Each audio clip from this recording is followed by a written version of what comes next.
I have to say, it's really the greatest honor of my career. I've been around in communications for 33 years.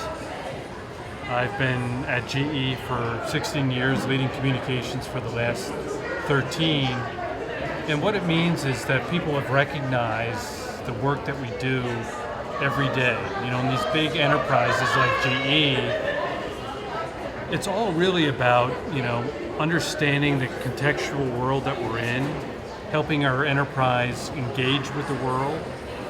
And so for me, that means our team, our strategy, and our purpose. Really what we think about as the center of what we do has resonated with a group of people. So I'm really honored to be here, and you think about the other people who are honored here tonight, Ginger Hardage particularly from Southwest.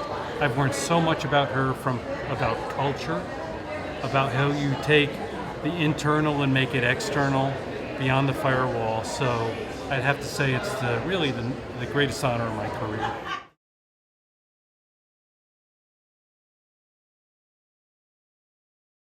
I have to say it's really this cultural thing, really, where usually culture was the domain of the HR team. And they would say, talk to the hand when you wanted to talk about culture, and they would do the newsletter or something for communications at the end. Now it's a partnership, because culture, when it's strong, when it really is about a purpose, leads to great brand, great reputation, an integrity performance record that is really what you want it to be. And so in my 16 years at GE, that sense of a partnership with HR and others in the C-suite about who we are, what we do, and how we define ourselves really is the biggest change.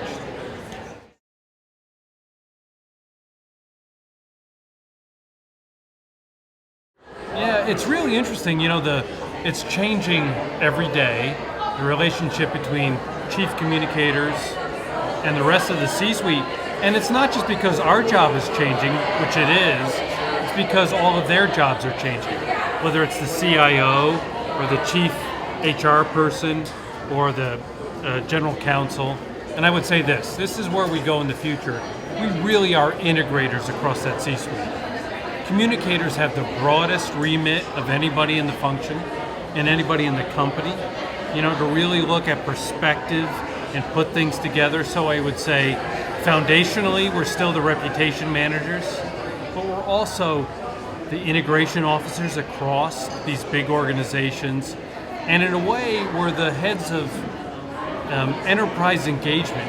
How do we talk to the world about who we are? That's the change. We used to be the people who talked about things at the end of the pipeline, strategies were formed, and then we describe them. Now we define the strategy, we define the company, and we participate in the engagement with the world. So that's the change I see.